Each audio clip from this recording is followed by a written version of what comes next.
Maaf, saya lupa pencet, ya kan? Shalom, kita bicara mengenai tangan Allah ya, yang maha kuasa, tangan Allah yang maha baik, tangan Allah yang maha baik. Kita sedang bicara mengenai hal itu. Maaf, saya ulangin lagi. Saya ulangin lagi, saudara. Ya kan? Roma 5 ayat 10. Dasarnya, ya kan?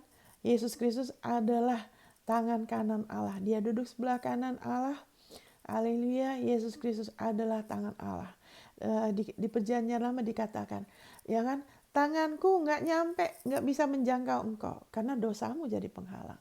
Tapi di perjanjian baru ini, ya kan? Haleluya, tidak ada lagi bagi penghalang bagi Allah untuk menolong saudara. Kenapa? Karena Yesus Kristus adalah tangan Allah dan dia sudah mengutus Yesus agar tidak ada lagi penghalang antara Allah dan kita. Haleluya, untuk kita bisa memiliki persekutuan yang dekat, yang intim dengan dia, hingga dia bisa tinggal di dalam kita. Haleluya. Dan ini kita sekarang sedang berbicara mengenai tangan Allah, sehingga kita lebih mengerti apa itunya, apa itu artinya tangan Allah yang maha baik, apa hubungannya, haleluya, kebaikan Allah dengan tangannya. Ya kan, Roma 5 ayat 10 saya ulangin. Sebab jikalau kita ketika masih seteru diperdamaikan dengan Allah oleh kematian anaknya, lebih-lebih kita yang sekarang telah diperdamaikan pasti akan diselamatkan oleh apa? Oleh hidupnya loh, bukan oleh doa kita loh ya. Ingat, saya pendoa. Tuhan bekerja dalam hidup saya sejak lahir baru. Itu sudah langsung mendisiplin saya. Ke kamu di situ di satu gereja. Waktu itu saya punya banyak kebutuhan, punya banyak masalah dalam diri saya. Saya ulangin lagi sedikit supaya saudara sadar, bagi Allah nggak ada yang mustahil. Dia yang bekerja dalam kita. Ya kan, berdoa tidak tahu bagaimana berdoa, tapi Tuhan karena hubungan intim sama dia, ya hubungan yang dekat, terus-menerus ke dia, sehingga terus-menerus memberi tempat untuk dia bekerja, sehingga dari situ terus-menerus bertahun-tahun Tuhan mendidik saya untuk berdoa. Tapi ada satu hal yang dia disiplin saya, ya kan, dia bilang kamu jangan jadikan doa nomor satu. Dia mendisiplin saya untuk berdoa. Tapi dia bilang, kamu jangan jadikan doa. Doa dalam konteks meminta ya. Doa dalam konteks bersyafaat. Ya, kalau fellowship itu fellowship. Ya kan? Fellowship ya, itu mungkin salah satu dari doa. Tapi kita harus tahu doa tuh banyak macamnya. Ya kan? Haleluya. Kalau fellowship itu kayak kita tuh berbicara ya kan, bersekutu, ngobrol aja, fellowship ya kan. Sekarang itu mungkin ya, kalau di perjanjian lama enggak, tapi di perjanjian baru itu mungkin karena darah Yesus ya kan.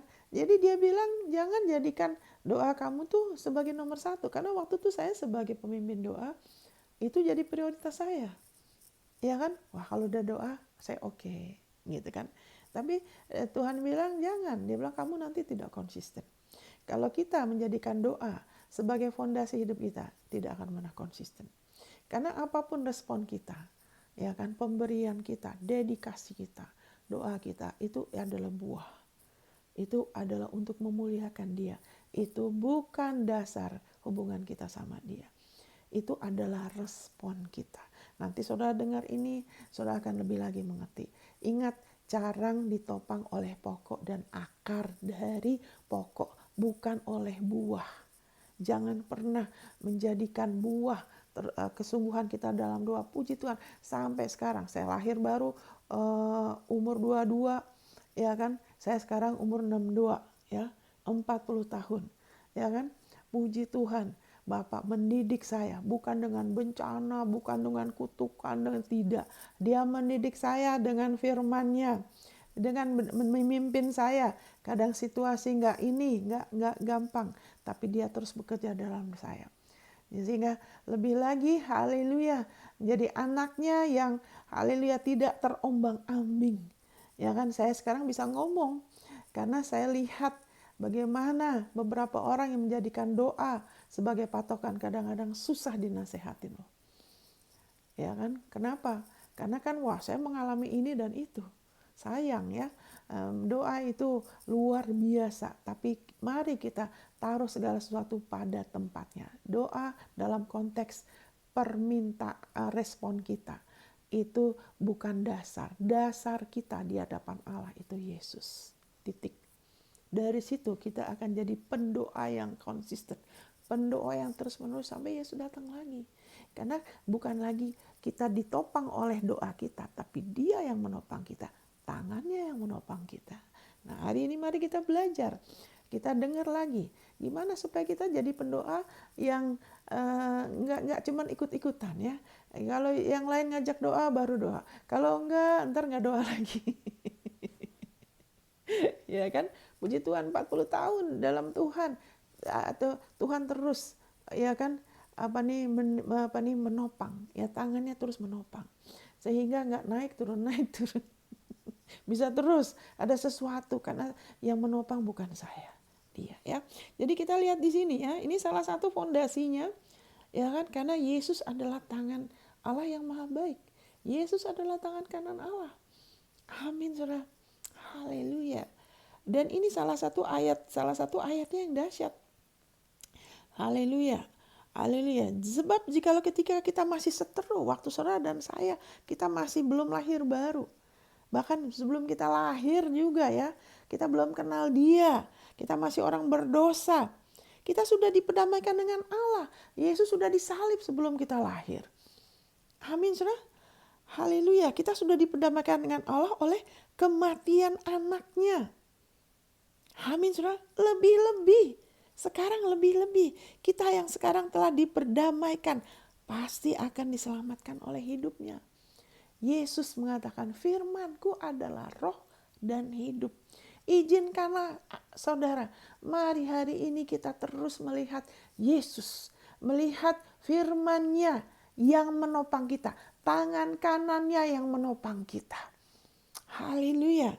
Kita diselamatkan oleh hidupnya. Haleluya, bukan oleh jerih payah kita. Justru waktu kita terus-menerus percaya, beriman, kita terima, kita makan ini, kita perkatakan, kita lepaskan, akan ada damai. Akan ada damai. Wow, saya pasti diselamatkan. Dan ini bukan soal bicara kita nanti diselamatkan, kita nggak kena penghakiman lagi, kita diselamatkan dan bukan itu saja. Diselamatkan dari masalah apapun hari lepas hari. Karena jiwa kita perlu diselamatkan dan kita ada musuh dan kita tahu ada masalah-masalah yang nyata secara jasmani loh ya. Alam roh itu lebih nyata ya. Penebusan Yesus itu lebih nyata daripada yang jasmani. Karena yang jasmani ini yang kelihatan ya kan, yang kelihatan mata jasmani itu cuma sementara loh. Amin, saudara. Jadi orang-orang yang suka ngomong, ya memang firman ngomong ini, tapi kan kita perlu uang. Ya memang firman ngomong ini, tapi kan kenyataannya. Nah, orang itu masih belum dibukakan bahwa realita ya kan penebusan Yesus itu nyata, jauh lebih nyata, dan itu bisa menelan apa yang cuma sementara. Amin, saudara. Kita pasti diselamatkan. Diselamatkan dari apa? Dari penyakit, dari kemiskinan, perselisihan, bencana, mati sebelum waktunya, kebencian, ya kan? Kebiasaan manusia lama, rasa malu, penolakan, apapun juga bentuknya. Kita pasti diselamatkan loh.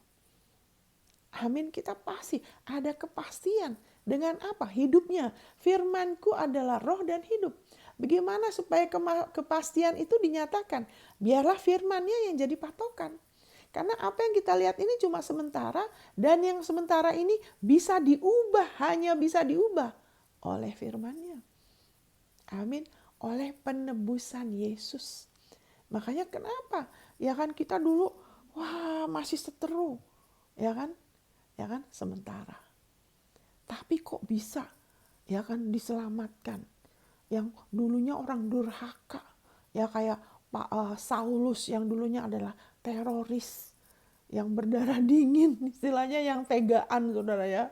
Ya lihat ya Stefanus, ya dia justru jadi berkat, ya penuh banyak mujizat, nolong melayanin para janda dan orang miskin ya, diakonia ya. Wah, ditimpukin batu sampai mati. Saulus ada di situ, Rasul Paulus waktu sebelum jadi Rasul Paulus. Ya kan, dia setuju. Tapi karena kasih karunia, nah tangan Allah yang maha baik. Ya Allah yang menyuruh, yang bukan menyuruh kita, yang mengatakan, ya kan, mengatasi evil with good, atasin yang jahat dengan kebaikan. Dia sendiri begitu, ya kan. Stefanus yang gak bersalah, ya tapi dia oleh anugerah, oleh urapan Allah, Kristus itu pengurapan, dia bisa berdoa, ya kan, karena kemuliaan Tuhan. Kalau orang menderita karena kebenaran, bukan karena salahnya, tapi karena kebenaran, ya toh, dia masih bisa berdoa, Bapak jangan tanggungan ini kepada mereka. Wow, saat lagi ditimpukin batu loh. Kenapa? Karena ada kemurahan Tuhan, ada kekuatan, ada urapan. Amin, saudara. Dari situ buka pintu untuk tangan Allah menjamah Saulus yang dulu ngambilin orang Kristen, masukin ke penjara. Mungkin ada yang dibakar hidup-hidup, mungkin ada yang disiksa, saudara. Tapi dia berubah 180 derajat, berubah drastis, transformasi. Ya kan, transformasi dari ulat yang buruk, ya kan, dari gelap kepada terang. Ya kan, yang dulu dia pikir dia sedang melayani Tuhan, tapi kemudian dia transformasi. Dia mengalami perjumpaan dengan tangan kanan Allah yang maha baik, yang gak masuk di akal. Ya kan, karena akal manusia itu begini, kalau kamu baik sama saya akan baik sama kamu. Iya toh, kamu jahat, saya akan balas. Itu kebaikan manusia, ada hitungan. Ya kan, ada mungkin tapi jarang ya yang mengatasi yang jahat dengan yang baik. Kebiasaannya apa? Wah, seneng kalau orang jahat dihukum. Syukurin, ya itu manusia.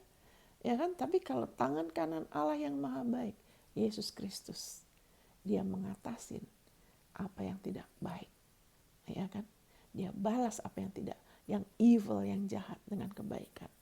Sehingga waktu itu setelah Stefanus berdoa, ya kan, membuka pintu bagi kasih karunia Allah, ya kan, dan Saulus, ya kan, tangan kanan Allah menjamah dia. Kenapa kamu menyakiti aku? Amin, saudara. Apa yang, ya kan, semakin kita dewasa, kita akan lebih lagi sadar kita tubuh Kristus. Ya, hati-hati kalau bicara mengenai tubuh Kristus, mengenai hamba Tuhan, karena kita satu tubuh. Ya kan, masa kita tiap hari pukulin tubuh kita? Kan kita rawat. Ya kan, makanya dalam kita berbicara, kita harus bisa pisahkan, ya kan, tindakannya dengan orangnya, ajarannya dengan orangnya. Orangnya jangan kita hakimin, tapi ajarannya harus diuji. Ya kan, kita jangan terima begitu aja. Wah, gak enak, jadi ajarnya salah benar kita terima. Oh jangan, pisahkan.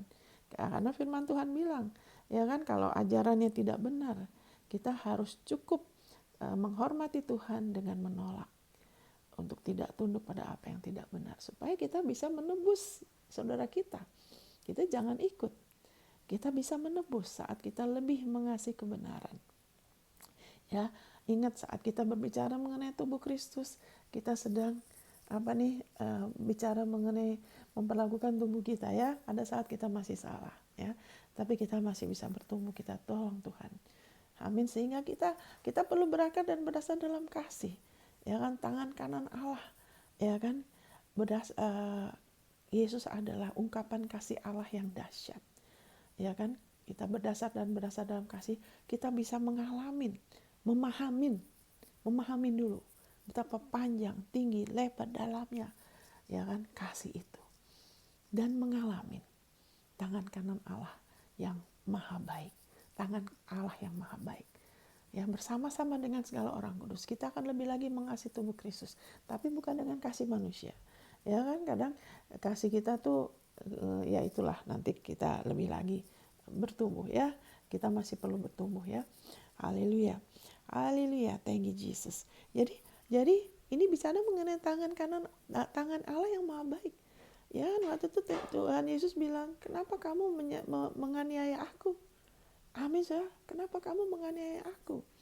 ya kan? Tapi di saat itulah waktu itu Saulus sempat nggak bisa melihat. Kenapa?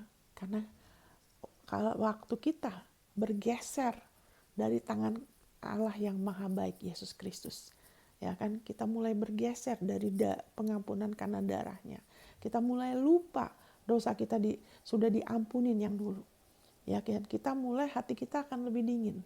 Ya kan, kita mulai ada kecenderungan menuntut diri kita dan menuntut anak kita. Semuanya kita mau tuntut. Ada lebih kecenderungan menghakimin loh. Kenapa? Mulai geser. Ya kan, sama seperti si Saulus itu. Dia benar-benar punya semangat, zeal. You're the seal of your house, eat me. Jadi itu wah, namanya semangat itu luar biasa. Dia nggak tanggung-tanggung, saudara. Kesungguhan dia, wah nggak main-main. Wah saya ini begini dan begitu. Kalau orang Farisi, dia Farisi yang elit, bukan yang biasa aja. Dia pastikan semua tuntutan menurut ukuran dia, ukuran mereka. Wah, digenapi itu. Ya kan, supaya apa? Supaya diterima sama Tuhan. Tapi justru itu yang membuat matanya ada selaput. Ya kan? Yaitu apa? Selaput saat kita mulai geser. Kita mulai berdiri atas kebenaran perbuatan kita sendiri. Akan ada kebutaan loh. Seperti Saulus itu. Kita lupa, ya kan, bahwa kita diperdamaikan bukan karena diri kita, tapi oleh karena darahnya, ya kan? Oleh kematian anaknya, bukan oleh yang lain-lain. Kita sudah diperdamaikan, kita dulu seteru, kita sudah diperdamaikan bukan karena perbuatan baik kita, pelayanan kita, kesungguhan kita, tapi diperdamaikan oleh tangan Allah yang maha baik, yaitu oleh kematian anaknya. Amin. Jangan pernah geser dari situ sampai Yesus datang lagi. Amin. Haleluya. Sehingga itu selaput-selaput itu diambil dari kita saat kita mulai, karena kesibukan hidup ya. Kadang-kadang kesibukan yang baik loh. Tapi kita mulai melalaikan. Kita nggak lagi berdiri, kita nggak lagi mengingatkan diri kita lagi. Kita nggak lagi ngakuin, kita nggak pegang teguh bahwa kita dibenarkan. Ya kan? Karena kematian, karena darahnya. Tanpa sadar kita geser. Nah disitulah ya kan mulai akan ada kebutaan. Seperti Saulus ini ya. Ya tadinya dia pikir dia melayani Tuhan. Ya tapi ada kebutaan. Ya kan, tapi waktu dia bilang dia mau terima. Dia mengalami transformasi. Saat kita mau lebih lagi sadar. Kita balik. Tuhan kenapa sih kok aku punya masalah sama orang ini, aku benci, aku marah, atau tunggu dulu. Balik kepada tangan Allah yang luar biasa baik, yang maha baik. Enggak, ingatkan diri kita lihat lagi. Wah, saya aja dulu durhaka, harusnya saya dihukum. Saya aja gak dihukum, ada satu yang dihukum. Namanya Yesus, tangan Allah yang maha baik.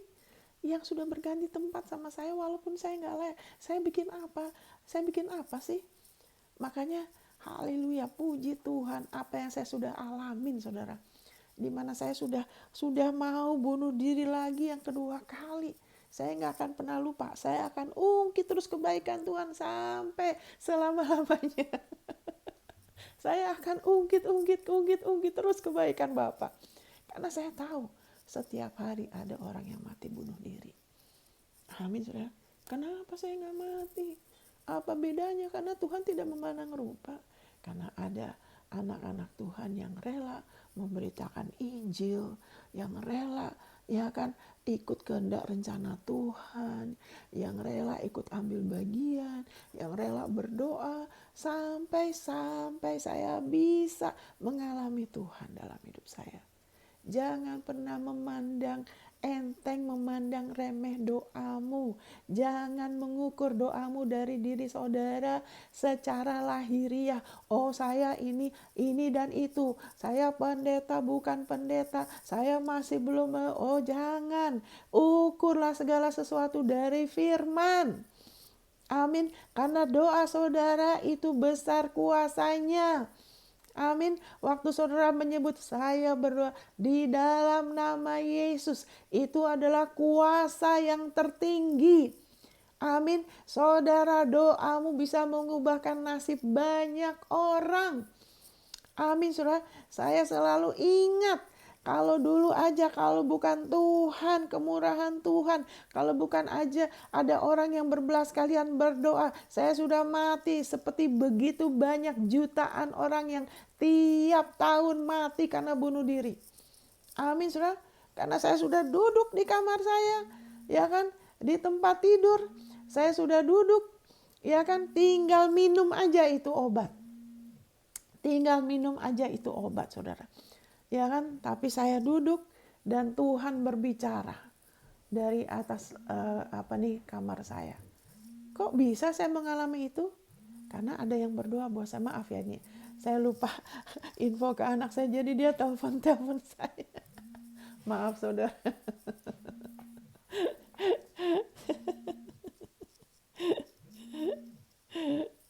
Ya nggak apa-apa, sebentar aja, nanti pasti dia stop. Ya, maaf. Sebentar saya minum aja dulu. Jadi saudara, haleluya. Haleluya. Haleluya. Allah mendengarkan doa saudara loh. Jangan putus asa. Kalau apa yang saya berbicara kepada orang di antara saudara yang mungkin sudah lama berdoa, ya kan? Terus saudara mulai melihat keluar, terus saudara mulai meragukan dia. Jangan. Kalau apa yang saudara doakan itu ada dasar firman-Nya. Kalau itu ada dasar firman-Nya dan saudara sudah berdoa, jangan lihat keluar ya. Jangan mengukur doamu dengan apa yang kelihatan dari luar. Allah mendengar doamu ya. Saudara, saya berbicara profetik sekarang. Allah mendengar doa saudara. Saudara sudah berdoa, dia sudah siapkan semuanya. Manifestasi, dia sedang, itu akan datang kepada saudara. Saudara tidak akan dikecewakan. Tetap percaya, tetap pegang teguh janji firman-Ku, kata Tuhan. Engkau tidak akan dipermalukan. Pengharapanmu di dalam Aku tidak akan dikecewakan. Tetap percaya, berikan Aku kemuliaan. Haleluya, berikan Aku kemuliaan. Pujian, engkau sembah Aku, engkau tidak akan dipermalukan, engkau tidak akan dikecewakan. Aku mendengar doamu mengenai anakmu. Janganlah engkau khawatir akan anakmu. Serahkan kekhawatiranmu kepadaku. Aku sudah dengar doamu, engkau bersyukur akan Aku yang setia. Aku tidak akan membiarkan engkau dicobai melalui kekuatanmu, karena Aku setia. Aku sudah siapkan semuanya. Haleluya. Kemuliaanku akan dinyatakan, kemuliaanku dinyatakan atasmu, atas keluargamu. Doamu sudah sampai kepadaku. Percaya, percaya, percaya. Haleluya, dan tinggal dalam perhentianku. Haleluya, dalam nama Yesus, amin. Ya, kalau kita penuh Roh Kudus, kadang-kadang Roh Kudus bisa berbicara melalui kita. Itu adalah perkataan untuk orang yang di antara saudara mungkin ada yang udah berapa tahun berdoa dan belum lihat manifestasinya. Nah, saat itu bisa dicoba untuk jemu. Firman mengatakan di Galatia 6, ya kan? Haleluya. Jangan jemu-jemu berbuat baik. Ya, doa itu berbuat baik. Itu bagian dari perbuatan baik. Amin, saudara. Haleluya. Tapi firman Tuhan bilang jangan jemu-jemu. Kamu akan menuai. Menuai apa? Menuai jawaban doamu. Saudara saat berdoa, ya kan, makanya Yesus bilang firman-Ku di dalam engkau. Kita berdoa itu kita menabur sesuatu yang baik. Ya, firman Tuhan adalah benih. Makanya Yesus bilang firman-Ku di dalam kamu. Kita menabur, siramin terus dengan ucapan syukur. Sirami terus dengan kembalikan firman-Nya kepada Dia.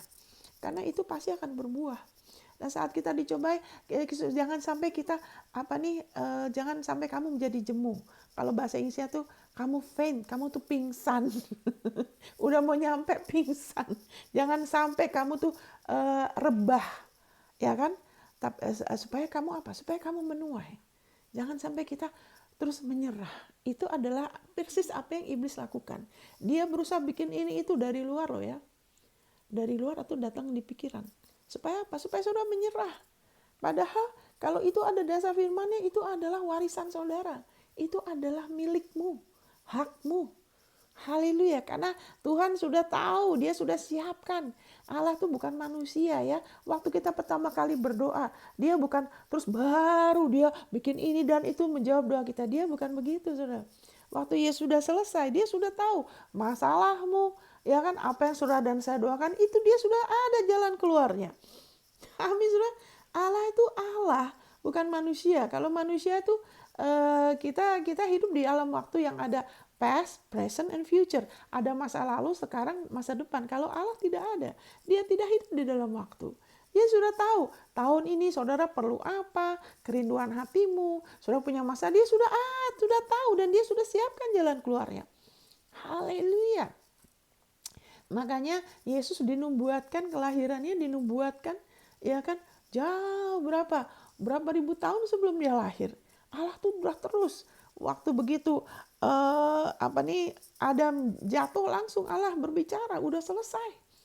Amin, sudah selesai. Wow, itulah dia, he tell the beginning, ya kan, he tell the end from the beginning. Allah tuh menyatakan hasil akhir dari awal. Saya ulangin lagi, Allah tuh adalah Allah yang ngomong hasil akhir dari awal. Nah, kita bisa seperti dia waktu kita ngomong firman-Nya. Kita ngomong firman-Nya, kita langsung ngomong apa yang akhir dari awal. Amin, saudara. Waktu 1 tahun sebelum COVID, Tuhan bekerja dalam diri saya gelisah, saya nggak bisa tidur, saya berbahasa roh. Ya, apa itu bahasa roh, Ibu Monica?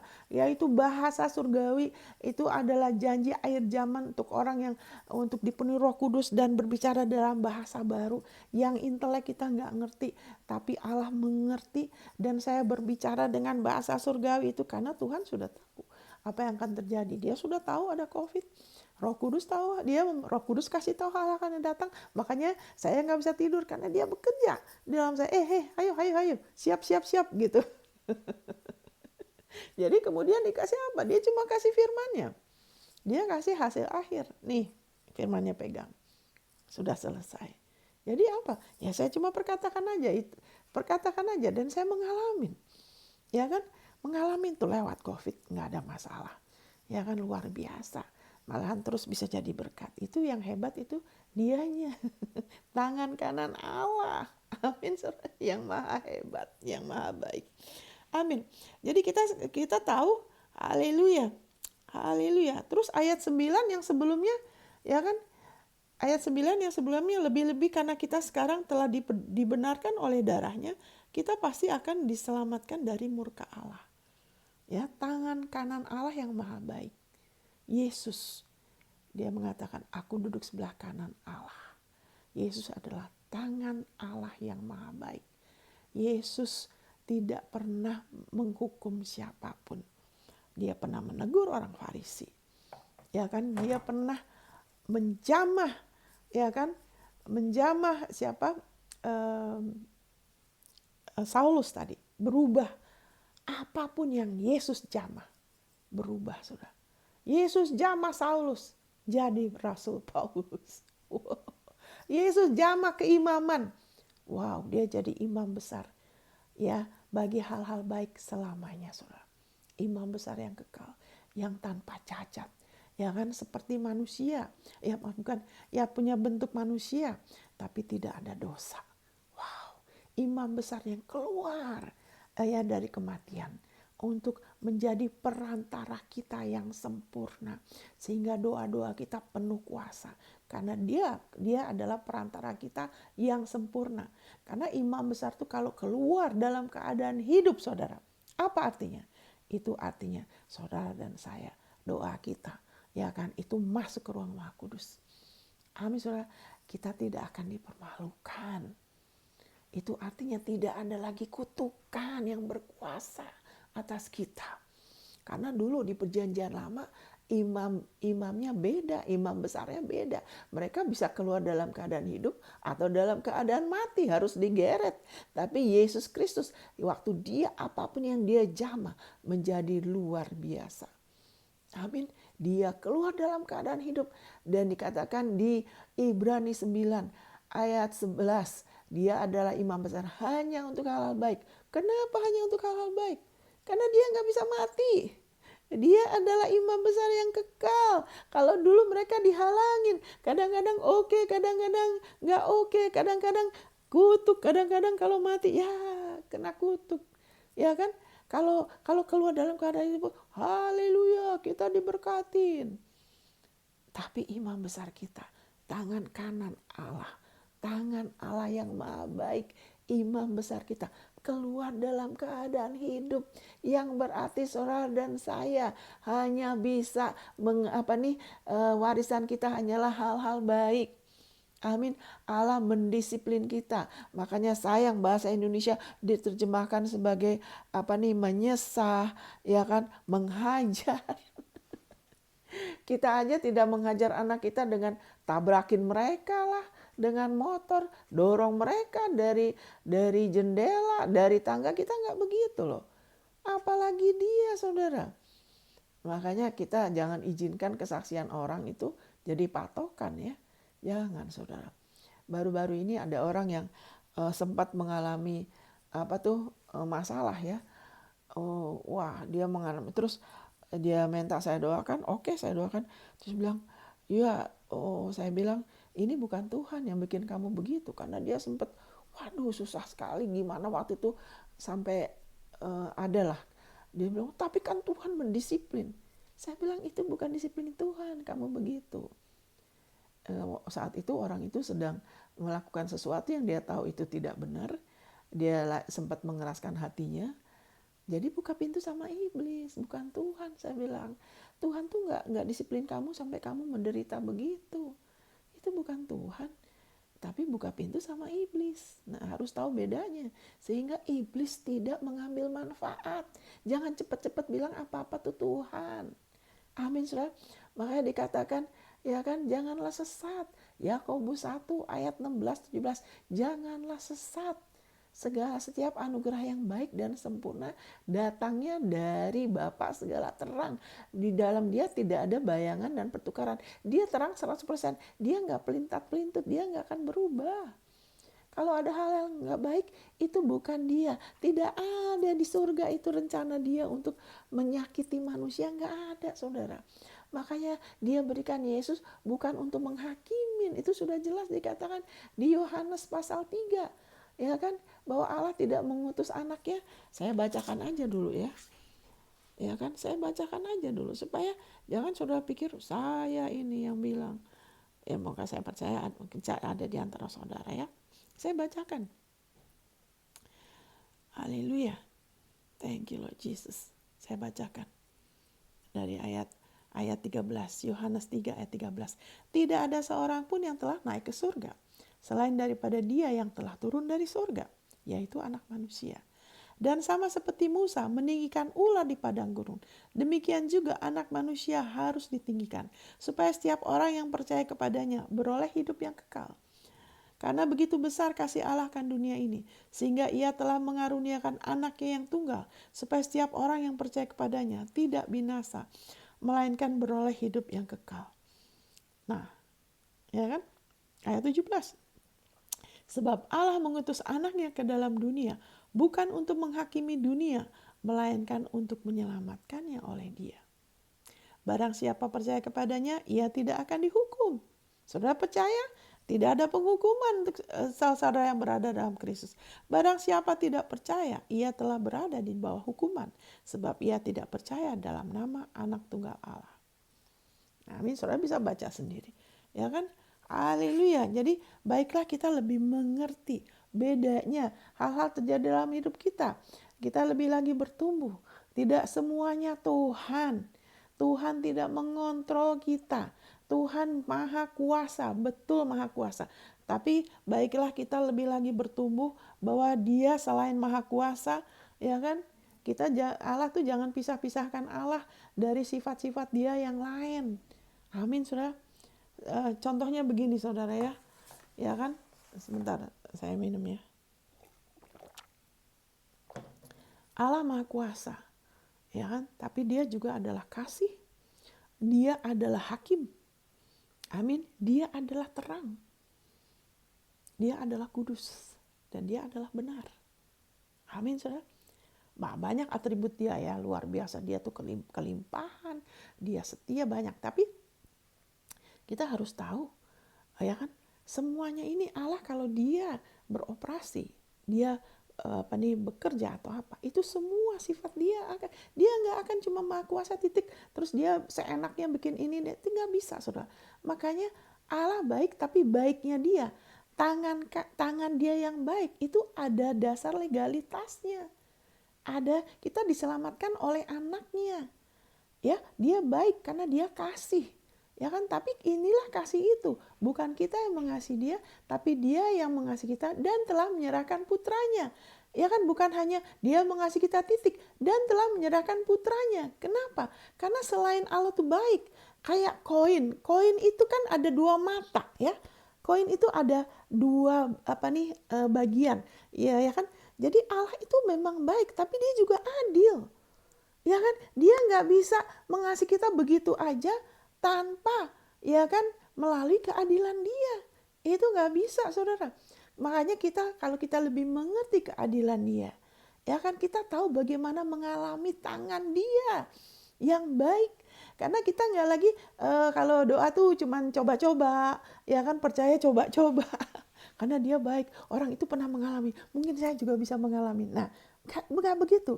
Tapi kalau kita lebih tahu keadilannya dia, ya kan, kita lebih mengerti, kita akan lebih lagi berjalan di dalam kita lebih ngerti berjalan di dalam kebaikan tangannya yang maha besar, yang luar biasa. Ya, seperti begini, saudara, ya kan, kalau saudara itu misalnya, pasti saudara kan semua kebanyakan punya rekening, ya. Kalau tiba-tiba masuk dalam rekening saudara itu, ya kan, tiba-tiba masuk jumlah yang luar biasa besar, yang tadinya jumlahnya nggak segitu, saudara, tiba-tiba masuk yang besar sekali, ya. Wow, saudara kan kaget, ya. Wah, ada uang besar sekali. Pertama-tama mungkin, wah, puji Tuhan, kok ada uang besar. Wah, ya kan, mungkin anak saudara, contohnya anak saudara, Mam, atau Papi, ini ada uang. Wah, kok ada masuk ini, berapa jumlahnya, berapa M misalnya kan. Kok bisa ada ini? Haleluya. Contoh saudara, ya. Tapi kemudian berapa lama kemudian? Nggak lama setelah itu, sukacitanya nggak lama. Setelah itu, tunggu dulu. Siapa tahu ini kesalahan. Amin, saudara. Waduh, siapa tahu ini pasti kesalahan ini. Ini pasti kesalahan bank. Itu tuh. Sukacita saudara, ya kan, itu tidak lama dan tidak ada dasar legalitasnya, makanya nggak bisa tetap. Nah, ada orang yang jangan ngomong deh ke bank, diam-diam aja, mulai tarik keluar itu uang misalnya kan, diam-diam aja, tunggu aja dulu berapa hari, kok tetap di situ, ya. Kok nggak diambil, nggak dipotong-potong, ya, kok nggak hilang, ya. Nah, itu kan. Tapi tetap sukacitanya tuh dasarnya tuh nggak teguh. Kenapa? Karena tidak tahu sebabnya. Kenapa itu ada di situ, saudara? Demikian juga kalau kita kurang pengertian yang cukup dan lebih lagi, ya kan, akan tangan Allah. Kenapa dia bisa tangannya yang luar biasa baik? Kenapa? Ya kan, selalu ada elemen, ada unsur ketidakpastian. Terus ada unsur coba. Itu melelahkan, saudara. Kayak berdiri di atas sesuatu yang goyang, yang kurang teguh. Ya kan? Tapi kalau kemudian, kalau gitu begini. Bagaimana kalau ke bank? Kita tanya aja lah. Aduh, kalau diambil gimana? Ya udah. Berarti bukan hak kita. Amin. Ya kan? Ayo kita ke bank. Akhirnya ke bank. Ya kan? Wah, ini kenapa kok ada rekening, ada jumlah di rekening saya, ya kan? Ini apakah kesalahan atau gimana, ya kan? Kemudian dari pihak otoritas bank kasih tahu, bukan, ini memang ada orang yang taruh, cuman dia nggak mau namanya disebut, amin. Atau ada namanya tapi saudara nggak kenal itu orang, ya kan? Atau apalah, yang penting sebagai otoritas bank kasih informasi yang membawa damai sejahtera dalam diri saudara, bahwa itu memang hak legal saudara. Nah dari situ baru wow, hati saudara lega.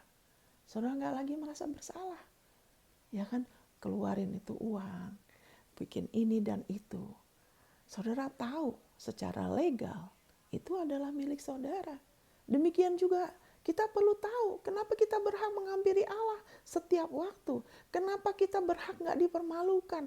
Padahal aduh dari ini saya tuh udah salahnya tuh udah parah Ibu Monica. Ya tuh masalah saya tuh udah parah. Dan itu semua karena kesalahan saya. Nah ya tuh. Karena gini dan gitu sampai anakku punya masalah begini karena saya begitu. Itu ya oke. Tapi haleluya. Biarlah lebih lagi membiarkan firman-Nya yang adalah otoritas tertinggi, ya kan, karya Kristus sebagai patokan sehingga ada kelegaan seperti Tuhan Yesus bilang, pakai kuknya aku ya, supaya jiwamu tuh ada kelegaan. Dia nggak bilang doa dulu, dia bilang enggak, dia bilang kepadaku serahkan beban dulu. Jangan berdoa dengan berbeban-beban, dengan khawatir, dengan takut, udah langsung berdoa tiap kali. Saya berdoa tiap hari buat anakku supaya dia nggak gini, doa Tuhan. Tuhan bilang kasih dulu bebanmu kepadaku. Baiklah, kita lebih lagi sadar tangan Allah yang maha baik, Yesus Kristus, dia yang sudah menanggung, ya kan, menanggung dosa dan akibat dosa, sehingga kita punya banyak masalah, tapi dia sudah tanggung. Amin, dia tangan Allah yang maha baik, yang nggak masuk di akal. Ya, saya nggak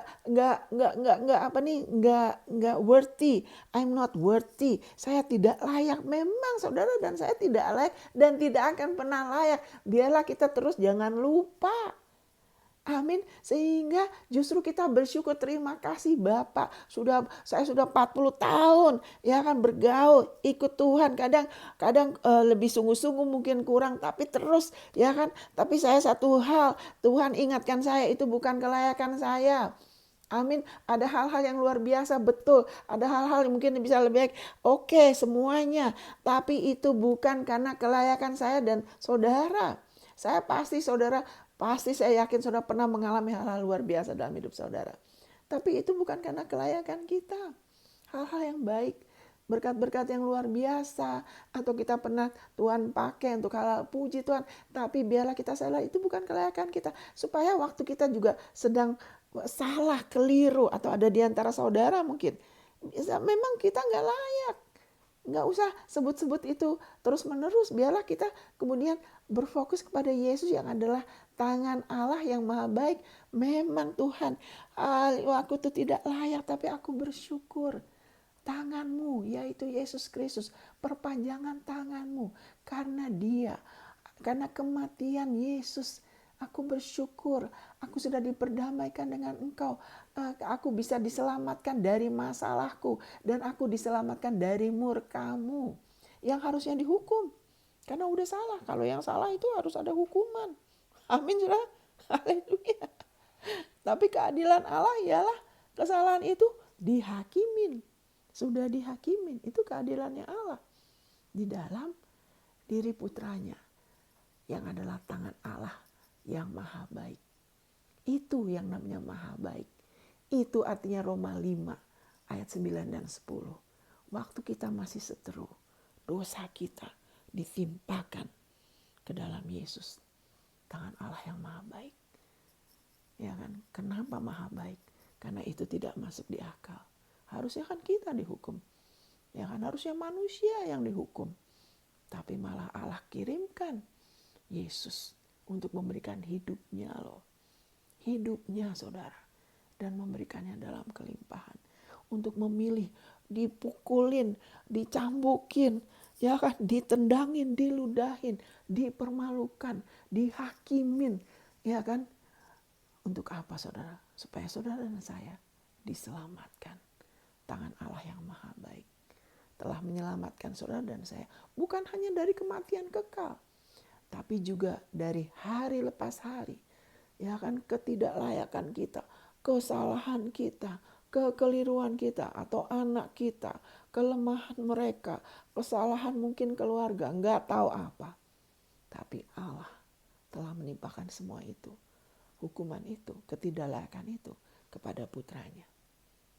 Wow, itulah kasih Allah.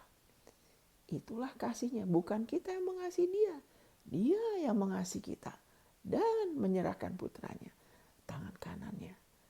Ya, yang luar biasa baik. Haleluya. Agar saudara dan saya dimerdekakan dari dosa.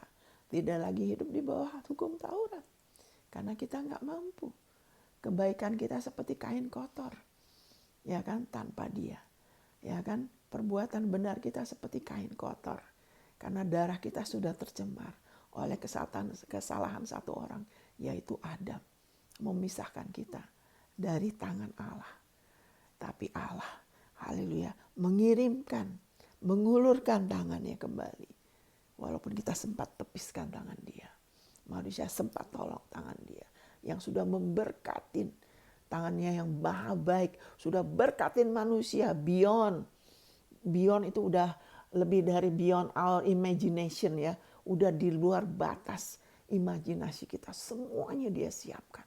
Bahkan talenta, kemampuan. Ya itu yang gak kepikirkan. Dia sudah siapkan.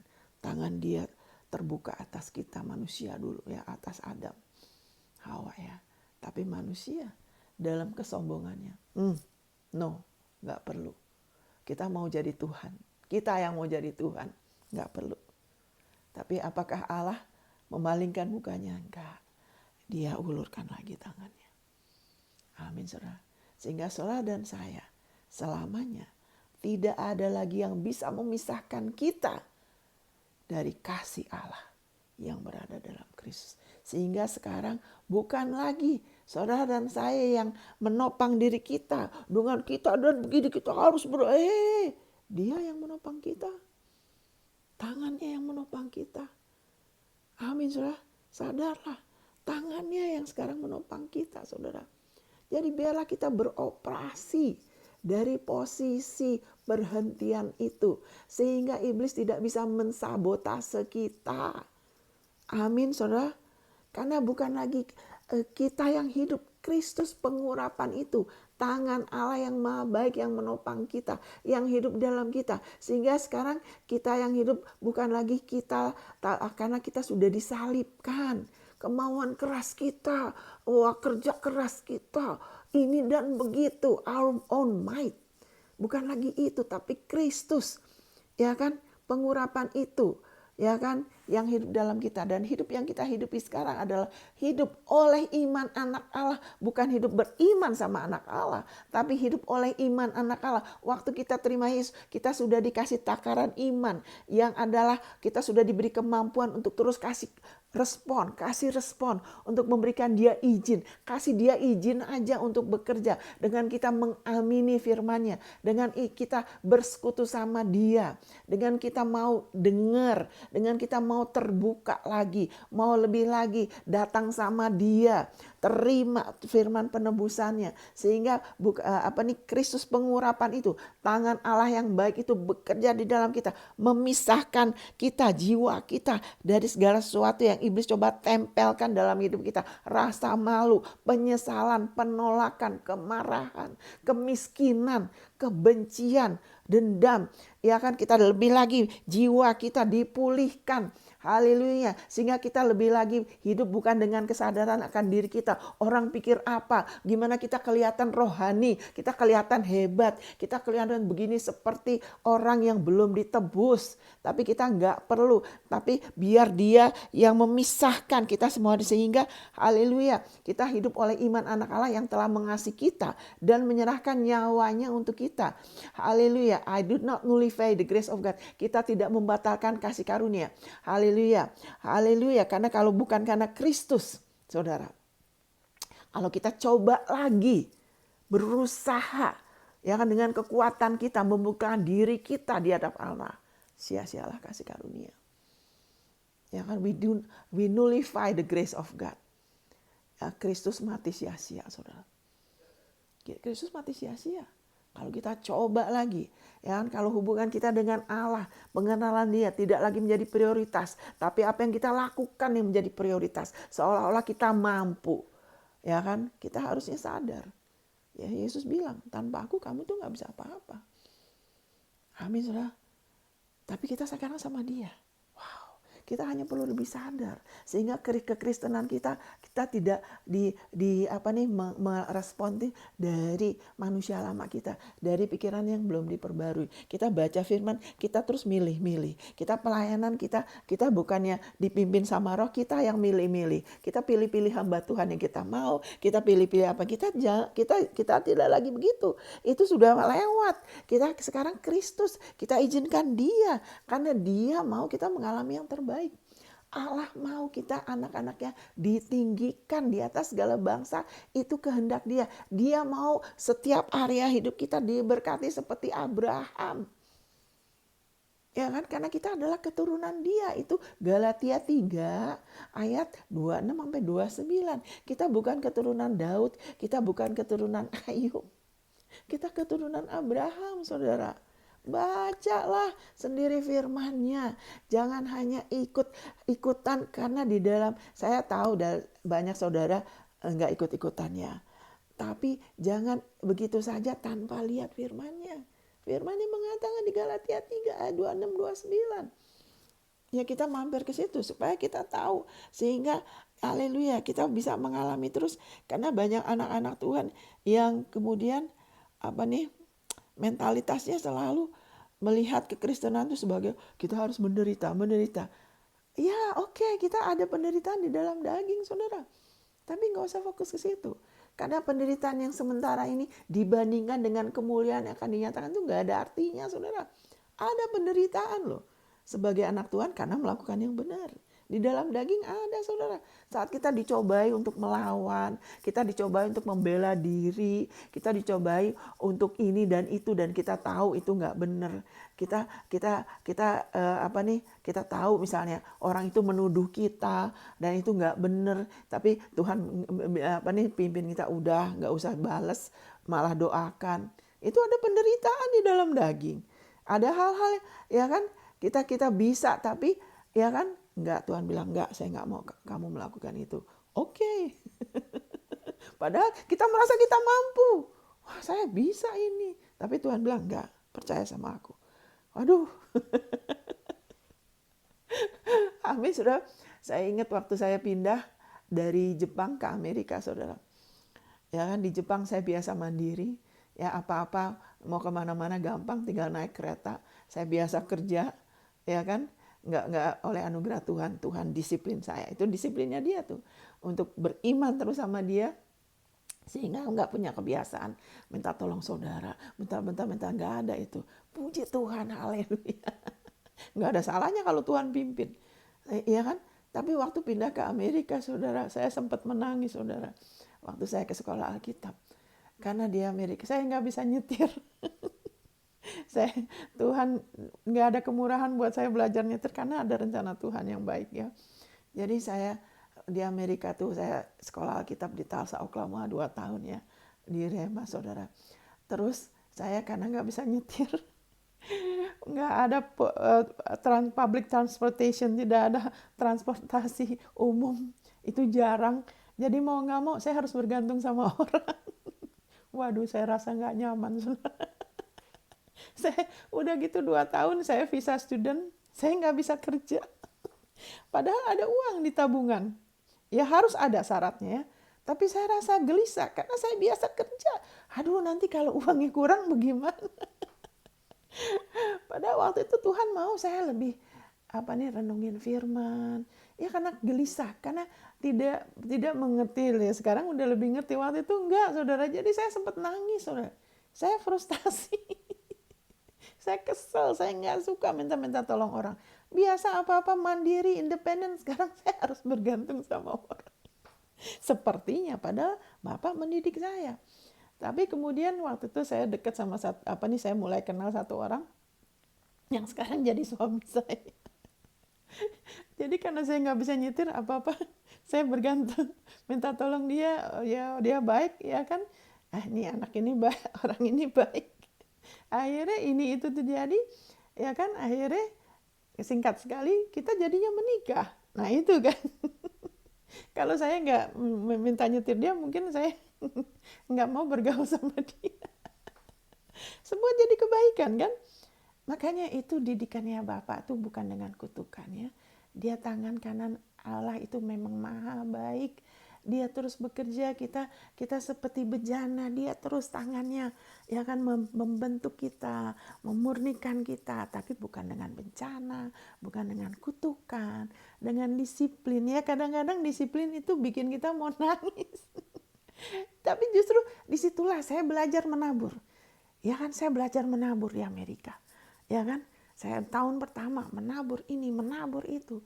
Ya kan, tapi dari situ, ya kan, belajar hidup kerajaan Allah seperti orang menabur. Ya kan, keuangan juga gitu. Kalau kita tahu menabur, saudara, kita sudah ditebus dari sistem Adam, ya, di mana manusia harus berpeluh, ya kan, stres, selalu begini dan gitu untuk memenuhi kebutuhannya sendiri. Tapi sistem kerajaan Allah ialah iman, menabur, iman dengan iman, menabur dengan iman, menuai dengan iman, dan itu dipusatkan pada kasih karunia, bukan pada uang. Makanya orang yang terus pikir menabur itu soal uang, perpuluhan itu soal uang, nggak seperti dikatakan di pengkhotbah. Orang yang selalu melihat ke angin, regard observe the wind, regard the cloud, will not reap and will not sow. Will not sow and will not reap. Kalau selalu fokusnya di luar, ya kan, di luar, ngelihat awan, ya angin itu kan di luar, ya kan, nggak akan pernah menabur dan nggak akan pernah menuai. Tapi kalau kita mau terbuka, kita mau terus bertumbuh mengerti sistem kerajaan Allah, ya kan, karena tangan Allah yang baik. Dia tangan itu juga bicara, kalau orang bekerja kan dengan tangan, dia yang kerjain itu semua, sehingga kita yang beroperasi di dalamnya supaya nggak berat, karena dia Bapak yang baik. Bapak yang baik selalu menyiapkan anaknya. Amin, saudara. Saya sebagai orang tua nggak mau anak saya setengah mati loh. Betul nggak, saudara? Saudara juga kalau normal, Bapak juga gitu, tangan dia yang siapkan itu semua, dia bikin sistem di mana kita anak-anaknya dimerdekakan dari sistem Adam yang kutukan, yang harus susah, nggak mampu, pas-pasan, terus menerus kayak nggak habis-habisnya, ya kan? Kekhawatiran hidup dia sudah tebus dengan sistem apa? Menabur dan menuai. Nah, saudara bisa minta roh hikmat dan wahyu, yaitu berikut. Saudara bisa belajar lagi lebih ya. Amin, saudara. Saya bacakan Galatia 3 nih. Kalau ada orang nggak mengerti ya, saya bacakan ayat 26. Sebab kamu semua adalah anak-anak Allah karena iman di dalam Kristus Yesus. Karena kamu semua yang dibaptis dalam Kristus telah mengenakan Kristus. Ya, ingat, Kristus, tangan Allah yang maha baik. Dalam hal ini tidak ada orang Yahudi atau orang Yunani, tidak ada hamba atau orang merdeka, tidak ada laki-laki atau perempuan, karena kamu semua adalah satu dalam Kristus Yesus. Dan jikalau kamu adalah milik Kristus, maka kamu juga adalah keturunan Abraham. Amin, saudara. Dan berhak menerima janji Allah. Tapi kalau di bahasa Inggrisnya, kamu semua adalah ahli waris menurut janji. Amin, ahli waris menurut janji. Semua janji Allah di dalam Kristus adalah ya dan amin. Amin. Semua janji Allah di dalam Kristus adalah ya dan amin. Haleluya. Yesus adalah tangan Allah yang maha baik. Kasih Allah, inilah kasih itu. Bukan kita yang mengasihi dia, tapi dia yang mengasihi kita dan menyerahkan putranya bagi pendamaian, bagi dosa-dosa kita. Karena saudara sudah diperdamaikan. Saudara berhak atas semua janjinya. Amin. Baiklah, hari ini kita sadar Yesus adalah tangan Allah dan dia yang menopang kita. Dia adalah pokok. Akarnya adalah dia. Akarnya apa? Penebusan tubuh dan darahnya yang menopang kita. Kita sebagai carangnya. Posisikan kita di tempat yang seharusnya, yaitu apa? Menerima. Sebelum kita berbuah, jangan izinkan iblis menyeret kita lagi seolah-olah kita masih keturunan di perjanjian lama. Kita bukan keturunan si A, si B, si C. Kita keturunan Abraham. Abraham tidak hidup dari bencana ke bencana. Abraham bertumbuh. Ya, dia ada disiplin ya. Allah juga menegur dia. Amin. Tapi dia selalu mengalami perlindungan Allah. Haleluya. Dan dia terus-menerus mengalami ya kan pertumbuhan, dan dia selesaikan semuanya. Dia mengalami apa yang Tuhan tetapkan dari awal. Ya kan, kamu menjadi berkat bagi banyak bangsa. Ya kan, kamu akan mendapat seorang anak, menerobos kemustahilan. Saudara, Allah juga punya tujuan untuk saudara, setiap saudara. Dia punya rencana, dia punya tujuan untuk setiap saudara. Dan ketahuilah saudara, biarlah hari ini saudara dan saya lebih sadar bahwa kita sekarang tidak lagi hidup ditopang oleh diri kita, oleh jerih payah kita. Kita ditopang oleh tangan kanan Allah, yaitu Yesus Kristus. Dia adalah batu karang kita yang teguh. Dia yang menopang kita. Izinkanlah dia menopang kita, dan biarlah kita memberi respon dari posisi perhentian ini, dari posisi sudah selesai, dari posisi dia yang menopang saya. Oke, kita bersungguh-sungguh, puji Tuhan, kita giat, kita rajin, ya kan, kita rela melayani, ya dengan setia, ya kan, kita nggak perhitungan, ya kan, kita jadi kesukaan, firman jadi kesukaan, kita lebih lagi mau bertumbuh, puji Tuhan. Tapi biarlah kita terus di posisi ini, dari posisi terima, kita dari posisi sudah selesai, dia yang menopang saya. Setiap hari kita ingatkan diri kita, tangan Allah yang menopang saya, bukan diri saya sendiri. Yesus Kristus adalah hikmat Allah bagi saya. Yesus Kristus adalah Alfa dan Omega buat saya. Amin, saudara.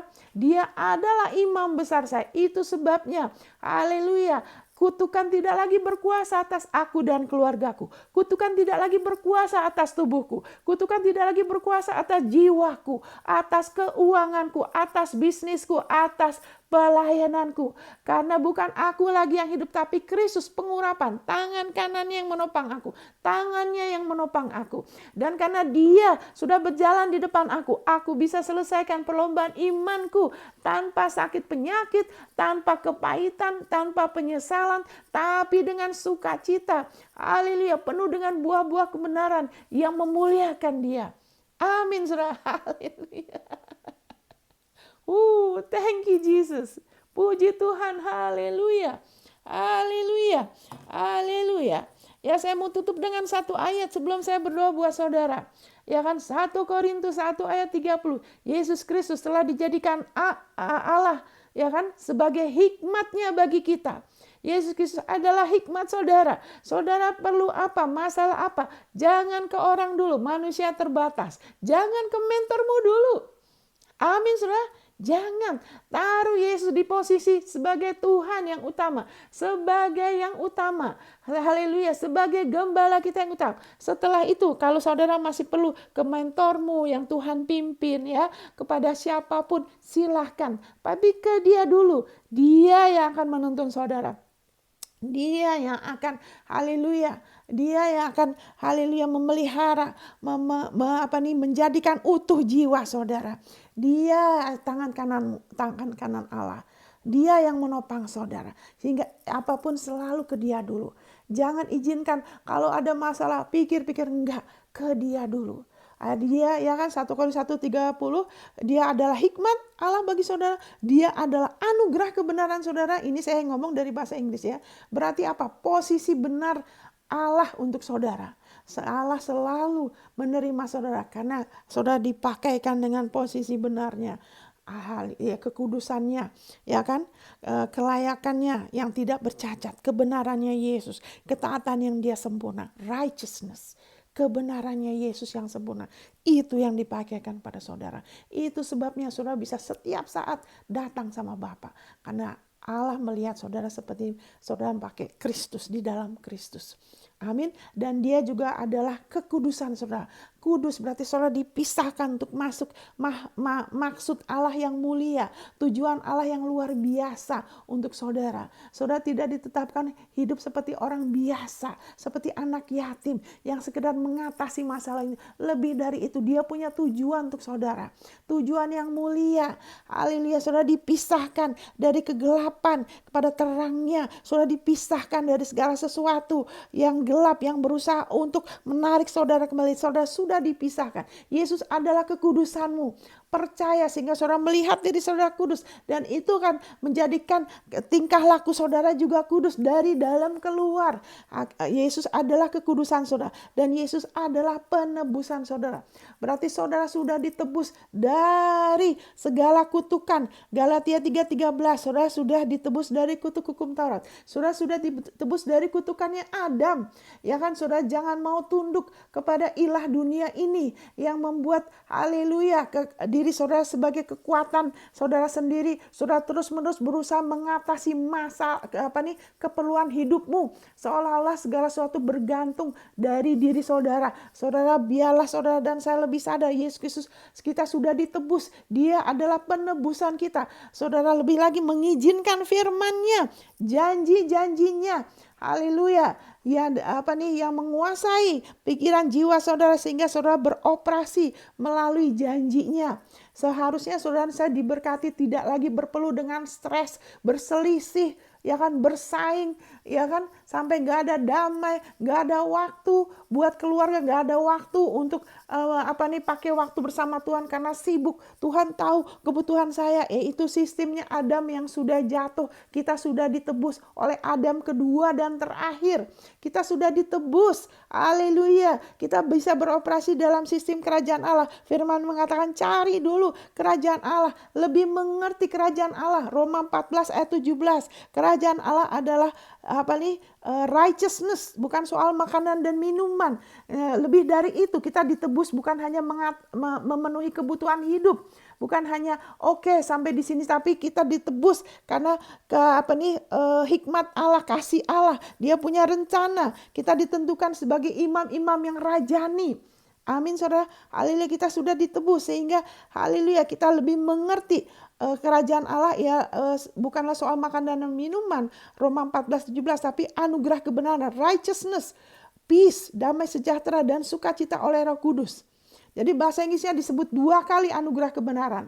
Kenapa disebut 2 kali? Karena penting sekali untuk saudara dan saya beroperasi dari posisi kita sebagai tangan Allah. Yesus tangan Allah. Kita perlu beroperasi dari righteousness, dari jati diri kita yang baru, bahwa kita sudah dibenarkan. Bukan berdasarkan perbuatan kita, tapi berdasarkan perbuatan benar satu orang, yaitu Yesus Kristus. Ya kan, Roma 5:19. Kita adalah kebenaran Allah dalam Kristus. Kita beroperasi dari posisi itu. Sehingga hidup kita juga lebih adalah buah kebenaran. Buah itu dari dalam keluar. Buah itu ada bukan karena jerih payah. Buah ada karena adanya kehidupan. Waktu kita membiarkan firman-Nya adalah roh dan hidup. Ya kan, 1 Korintus 1:30, 2 Korintus 5 ayat 21. Kita membiarkan firman-Nya, bukan lagi hanya kita hafal, bukan hanya di pikiran, bukan hanya ngakuin sambil lalu, tapi benar-benar kita pelihara, kita pakai, ya kan, akan ada buah kebenaran dalam hidup kita lebih lagi. Firman itu menjadi hidup. Amin. Di dalam diri kita akan ada tindakan-tindakan yang benar yang keluar haleluya dari dalam kita. Itu namanya buah. Amin, saudara. Bukan sesuatu yang dipaksakan dari luar, bukan karena kita disuruh, bukan karena diperintahkan, tapi dari dalam keluar. Amin, saudara. Haleluya. Puji Tuhan. Amin, saudara. Saya rasa cukup, saya akan berdoa. Haleluya buat saudara semua. Haleluya, hari ini bicara mengenai tangan Allah yang maha baik. Yesus Kristus adalah tangan Allah yang maha baik. Amin. Saudara. Bapak, saya berdoa di dalam nama Yesus. Siapapun yang mendengar ini hari ini, Bapak, saya berdoa Engkau bukakan lebih lagi, Bapak, bahwa kami sudah di bawah era kasih karunia, perjanjian baru, di mana segala sesuatu dipusatkan bukan lagi pada diri kami, kesungguhan kami, jerih payah kami, bahkan doa kami, tidak, tapi dipusatkan pada putramu. yang adalah Alfa dan Omega. Pada penebusan yang mulia, tubuhnya yang sudah dihancurkan menjadi dosa untuk kami, darahnya yang sudah dicurahkan sehingga kami, haleluya, selama-lamanya pasti diselamatkan dari murka-Mu, dari penghakiman, dari penghukuman, dan kami diselamatkan oleh hidup-Mu karena putra-Mu. Bahwa sekarang di perjanjian baru ini biar menjadi pewahyuan dalam diri kami semua. Semuanya dipusatkan pada putra-Mu. Sehingga kami, haleluya, lebih lagi berbuah. Haleluya, oleh karena putra-Mu. Hidup-Mu lebih lagi mengalir dalam diri kami. Dan kami boleh menikmatin hidup kekal kami. Bergaul dengan Engkau. Tidak lagi hidup hanya sekedar mengenal Engkau dari orang lain. Dari apa kata orang. Tapi lebih lagi melihat Engkau. Haleluya. Karena darah putra-Mu kami bisa melihat Engkau. Haleluya. Haleluya. Kami bisa lebih lagi berjalan di dalam kekudusan yang sebenarnya. Terima kasih Abba untuk kasih-Mu. Haleluya. Terima kasih Roh Kudus. Kau luar biasa. Kami bersyukur untuk kasih-Mu. Terima kasih. Biarlah firman ini boleh lebih lagi disiramin Aba dalam hidup kami semua. Sehingga lebih lagi bertumbuh dan biarlah Engkau terus memberikan peningkatan pada kami semua. Terima kasih Roh Kudus. Terima kasih Tuhan Yesus. Dalam nama Tuhan Yesus. Amin. Amin saudara. Haleluya. Thank you Lord Jesus. Segala kemuliaan bagi Dia. Dalam nama Yesus. Amin. God bless.